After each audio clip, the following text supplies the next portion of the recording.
Okay, இப்போ ஃபோட்டோஷாப்புக்குள்ளே போவோம். Photoshop வந்து இப்படி தான் இருக்கும். ஃபோட்டோஷாப்பில் வந்து இப்போ நீங்கள் ஓவியம் வரைகிறத கற்பனை பண்ணிக்கொள்ளுங்க.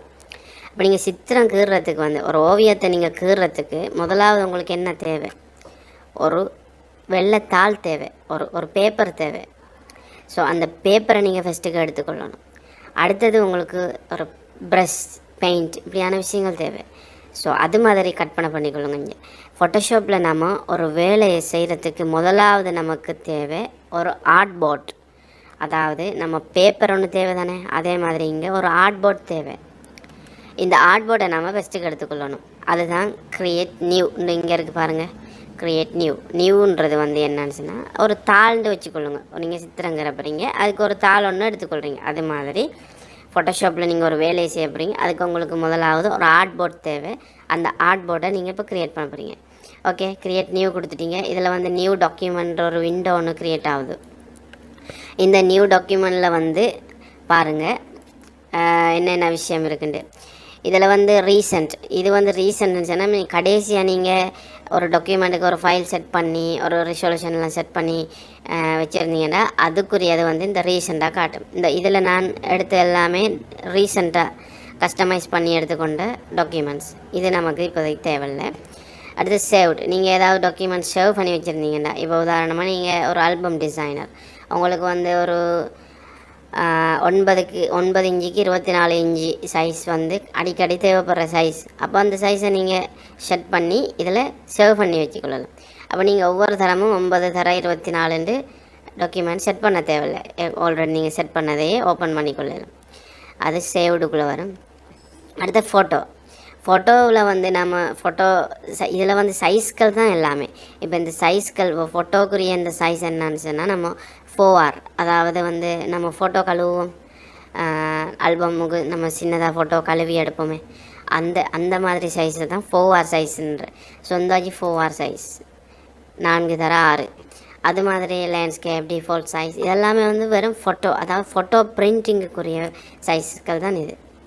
அப்போ நம்ம ஏதாவது ஃபோட்டோ நீங்கள் உதாரணமாக 4Rக்குரிய ஃபோட்டோ ஒன்று ரீசைஸ் பண்ண போகிறீங்க, ஒரு ரீடச்சப் ஒன்று பண்ண போகிறீங்கன்னு சொன்னால் இந்த வச்சு ஃபோட்டோவுக்குள்ளே வந்து இப்போ இங்கே உள்ள இந்த லேண்ட்ஸ்கேப் 2 தர 3 இதில் ஏதாவது ஒன்று செலக்ட் பண்ணலாம் உங்களோட சைஸுக்கு ஏற்ற மாதிரி. அப்போ இதில் இருக்கிற சைஸஸ் தான் பிரிண்டிங்லேயும் இருக்கும். அதுக்கேற்ற மாதிரி தான் நீங்கள் சைஸை செட் பண்ணுவாங்க.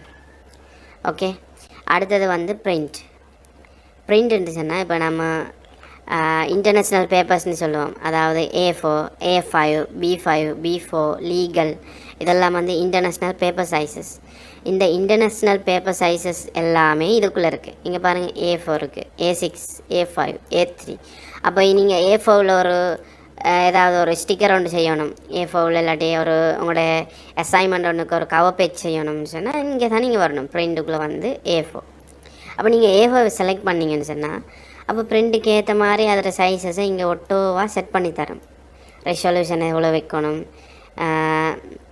என்ன சைஸ் ஹைட், என்ன சைஸ் வித், எல்லா விஷயமும் இங்கே உங்களுக்கு ஒட்டோவாகவே செட் பண்ணி தரோம். இங்கே நம்ம சைஸை செலக்ட் பண்ணும்போது பாருங்கள், இப்போ நான்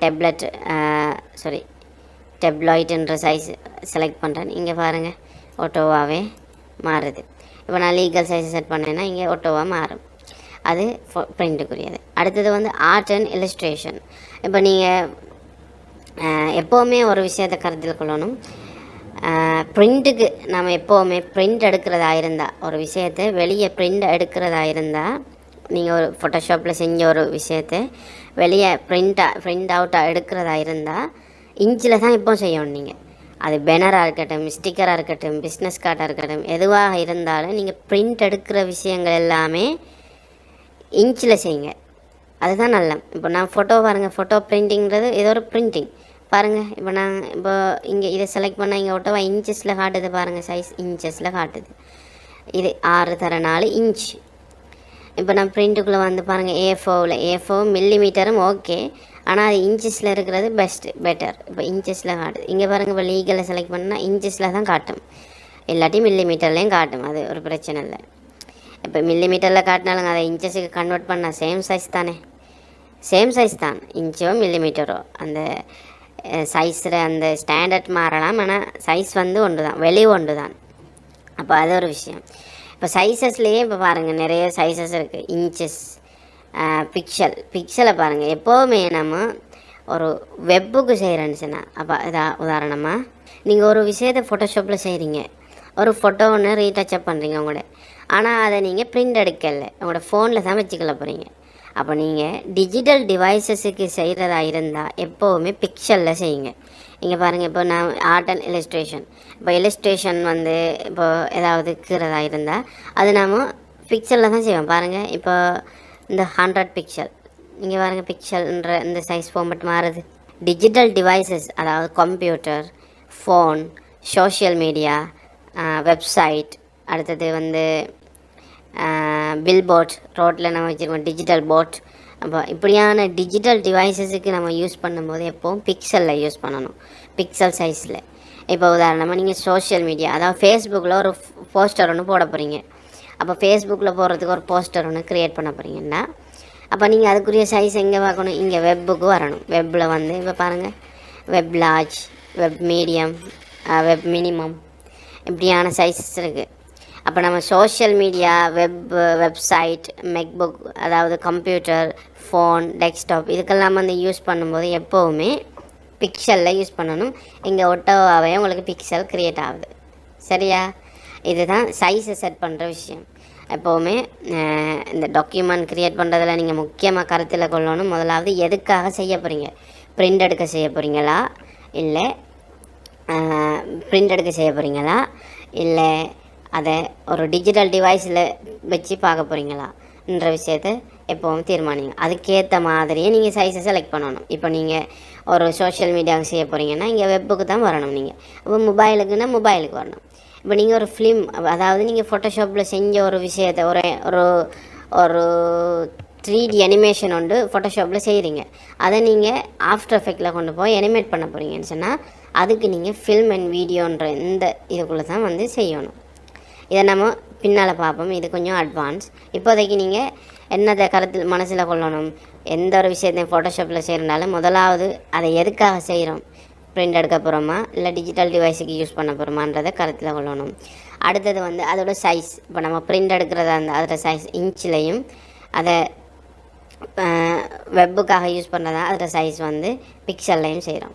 ஏன் நம்ம இன்ச்சிலையும் பிக்சல்லையும் செய்கிறோம்னு சொன்னால், இப்போ இன்ச்சுன்றது வந்து இப்போ உங்களுக்கே தெரியும், ஒரு நம்ம இன்ச்சஸ் அளவு உங்களுக்கு தெரியும். அப்போ இன்ச்சஸில் வந்து நம்ம செய்யும்போது சைஸ் பெருசாக இருக்குது. அப்போ சைஸ் பெருசாக இருந்தால் பிரிண்ட்டுக்கு வந்து எப்போவுமே ரிசல்யூஷன் அதாவது அதோட குவாலிட்டி வந்து கூட இருக்கணும். பிரிண்ட்டுக்கு அதோட குவாலிட்டி அதிகமாக இருக்கணும். அப்போ குவாலிட்டி அதிகமாக இருந்துச்சிங்கன்னா அதில் அந்த ஃபைலோட சைஸுங்க அதிகமாக தான் இருந்துச்சு. அப்போ நீங்கள் ஒரு பேனர் உதாரணமாக ஒரு பேனர் செய்ய போகிறீங்க, ஒரு பேனர் வந்து 2க்கு 4 என்ற ஃபீட் அதாவது அடியில் வந்து 2 அடிக்கு 4 அடி என்ற அந்த அளவில் ஒரு பேனர் செய்ய போகிறீங்க. அப்போ அதில் இன்ச் எவ்வளோ வரும், ஒரு இன்ச்சு வந்து ஒரு அடி 12 இன்ச். அப்போது 2 அடின்னா 24 இன்ச் வரும், 4 48. அப்போ 4 அடின்னா 48 இன்ச்சு. அப்போ 24 இன்ச்சுக்கு 48 இன்ச்சுன்றக்குள்ளே அதில் ஃபைல் சைஸ் வந்து பெரிய அளவில் வரும். கிட்டத்தட்ட 500 MB, 600 MB, 800 MB, 1 GB கணக்கில் கூட நீங்கள் அது பெரிய பேனர் ஸ்டிக்கர் நீங்கள் டிசைன் பண்ணும்போது உங்களுக்கு GB கணக்கில் கூட வரும். அப்போ நீங்கள் வந்து இப்போ நீங்கள் வெப்புக்கு அப்லோட் பண்ணும்போது இப்போ 600 MB ஒரு ஃபைலை நீங்கள் ஃபேஸ்புக்கில் போடுவீங்களா? வெறும் ஒரு ஃபோட்டோ ஃபைலை 600 MB நீங்கள் ஃபேஸ்புக்கில் போடுவீங்களா? கஷ்டம். போட்டிங்கனாலும் அது பார்க்குறவங்களுக்கு லோட் ஆகும், அப்படி போட இயலாது. அப்படி சில டைம் வந்து அலோவ் பண்ணாது பெரிய சைஸ் எல்லாம். ஆனால் நீங்கள் வெப்பில் வந்து பிக்சலில் செஞ்சிங்கன்னா இருந்தால், இப்போ நீங்கள் ஒரு சோஷியல் மீடியாவுக்கு உதாரணமாக ஒரு 1920 இன்ட்டு 1080 இந்த சைஸில் நீங்கள் ஒரு ஒரு இமேஜ் ஒன்று எடிட் பண்ண போகிறீங்க ஃபோட்டோஷாப்பில். அப்போ உங்களுக்கு ஏற்ற மாதிரி 2 MB 3 MB இப்படியான ஃபைல் சைஸில் இதை அப்லோட் பண்ணி தரும். ஆனால் அந்த டிஸ்பிளேக்கு ஏற்ற குவாலிட்டியிலையும் உங்களுக்கு தரும், அந்த டிஜிட்டல் டிவைஸுக்கு ஏற்ற அந்த குவாலிட்டியிலையும் உங்களுக்கு தரும், அளவான ஒரு ஃபைல் சைஸ்லேயும் தரும். இதுக்காக தான் நம்ம இந்த இன்ச் பிக்சல் இந்த விஷயத்தை யூஸ் பண்ணுறது. அப்போ ஒரு நியூ டாக்குமெண்ட்டில் இந்த விஷயங்களை நீங்கள் கட்டாயம் கருத்தில் கொள்ளணும். அடுத்த விஷயம் என்னன்னு சொன்னால், இப்போ நீங்கள் ஒரு A4வில் வந்து ஒரு ஸ்டிக்கர் ஒன்று செய்ய போகிறீங்க. ஓகே, அப்போ இந்த ஸ்டிக்கருக்கு வந்து எப்போவுமே கலர் வந்து 2 விஷயம் இருக்குது. இங்கே கலர் மோடை கொஞ்சம் பாருங்கள், இங்கே இருக்குது கலர் மோட், இந்த விஷயத்தை கொஞ்சம் பாருங்கள். இதில் வந்து 5 வகையான கலர் மோட் இருக்குது. அதில் bit map, grey scale, RGB colour, CMYK colour, lab colour இப்படின்னு 5 வகையான கலர்ஸ் இருக்குது. இதில் மற்ற கலர் வந்து சில வெப் டிசைனர்ஸுக்கு தேவைப்படும் பிட் மேப், கிரே ஸ்கேல் அதெல்லாம். லேப் கலர் வந்து பிரிண்டிங் ப்ரெஸ்ஸுக்கெல்லாம் தேவைப்படும். நமக்கு தேவையானது வந்து ஆர்ஜிபி, சிஎம்ஒய்கே. இந்த 2 கலரை நீங்கள் இப்போ விளங்கி கொள்ளணும். இதில் வந்து நமக்கு முக்கியமாக தேவைப்படுறது ஆர்ஜிபி அண்ட் சிஎம்ஒய்கே. இந்த 2 கலர் மோடு தான். அதில் ஆர்ஜிபின்றது வந்து ரெட், க்ரீன், ப்ளூ இந்த 3 கலரும் சேர்ந்தது. சிஎம்ஒய்கேன்றது வந்து cyan, magenta, yellow and black இப்படியான இந்த 4 கலரும் சேர்ந்தது. இப்போ இது பிரிண்ட்டுக்கு இப்போ நான் ஏற்கனவே சொல்லியிருக்கேன், பிரிண்ட்டுக்கும் டிஜிட்டல் டிஸ்பிளே இப்படி 2க்கும் வேறு வேறு மாதிரி நம்ம செய்யணும். சைஸ்லேயும் சரி, இந்த கலர் மோட்லேயும் நம்ம அதில் டிஃப்ரெண்ட் காட்டணும். இப்போ ஆர்ஜிபி கலர்ன்றது வந்து எப்போவுமே டிஜிட்டல் டிஸ்பிளேக்கு தான் யூஸ் பண்ணுவோம். அதாவது நீங்கள் ஒரு வெப்சைட்டுக்கு அப்லோட் பண்ண போகிறீங்க ஒரு ஃபோட்டோன்னா, அதை நீங்கள் ஆர்ஜிபி கலரில் தான் செய்யணும். இப்போ சோஷியல் மீடியாவில் ஒரு ஃபோட்டோ ஒன்று அப்லோட் பண்ண போகிறீங்கன்னா அதை ஆர்ஜிபி கலரில் தான் செய்யணும். இப்போ நீங்கள் ஒரு ஸ்டிக்கர் ஒன்றை பிரிண்ட் பண்ண போகிறீங்க, அப்போ இதுக்கு என்ன செய்வீங்க? சிஎம்ஒய்கே கலர் தான் யூஸ் பண்ணணும். இப்போ நம்ம பிரிண்ட் ஒன்று எடுக்க போகிற மாதிரி இருந்தால், ஒரு ஸ்டிக்கரோ அல்லது ஒரு பிஸ்னஸ் கார்டோ ஒரு பேனர் எதுவாக இருந்தாலும் நம்ம பிரிண்ட் எடுத்து வெளியே ஹார்ட் காப்பியாக பிரிண்ட் எடுக்கிற எந்த ஒரு விஷயமா இருந்தாலும் அதை சிஎம்ஒய்கே கலர் மோடில் தான் செய்யணும். சரியா? இந்த கலர் மோடு வந்து மிக முக்கியமான விஷயம். இதில் வந்து பிட் ரேட் வந்து 16 பிட், 8 பிட் எதுவாக இருந்தாலும் ஓகே. 8 பிட்டாக இருந்தால் டிஃபால்ட்டாக இருந்தால் நல்லா, அது ஓகே. அடுத்தது வந்து ரிசொல்யூஷன் வந்து எப்போவுமே ஒவ்வொன்றுக்கும் ஒவ்வொரு விதமாக இருக்கும். இப்போ உதாரணமாக நீங்கள் ஒரு வெப்பு கொண்டு செய்ய போகிறீங்க, வெப்புக்கு ஒரு சோஷியல் மீடியா போஸ்டர் ஒன்று செய்ய போகிறீங்க, அதுக்கு வந்து நீங்கள் எப்போவுமே டிஃபால்ட்டாக 300 வச்சுக்கொள்ளணும் ரிசொல்யூஷன், அது அப்செட் இல்லை.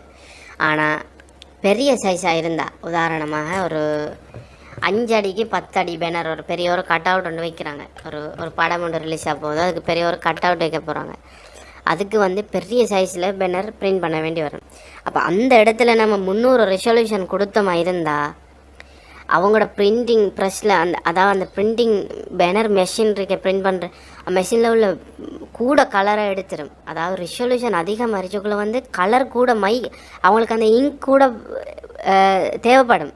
அப்போ அது அநியாயம். அதனால் நம்ம பெரிய ஃபைலாக இருந்தால் எப்போவுமே A4 விட பெரிய ஃபைல், அதாவது நீங்கள் எதை கவனத்தில் கொள்ளணும்னா பிரிண்ட் எடுக்க போகிறவங்களோட, நீங்கள் ஒரு விஷயத்தை பிரிண்ட்டுக்காக செய்ய போகிறீங்களா இருந்தால் பிரிண்ட் எடுக்கிறதுக்காக, அதில் பிரிண்ட் எடுக்க போகிறவங்களோட அந்த விஷயம் A4 சைஸை விட பெருசாக இருந்தால், அதாவது A4 சைஸுன்றது எத்தனை இன்ச் பாருங்கள், 8 இன்ச்சுக்கு 11 இன்ச், அதாவது 9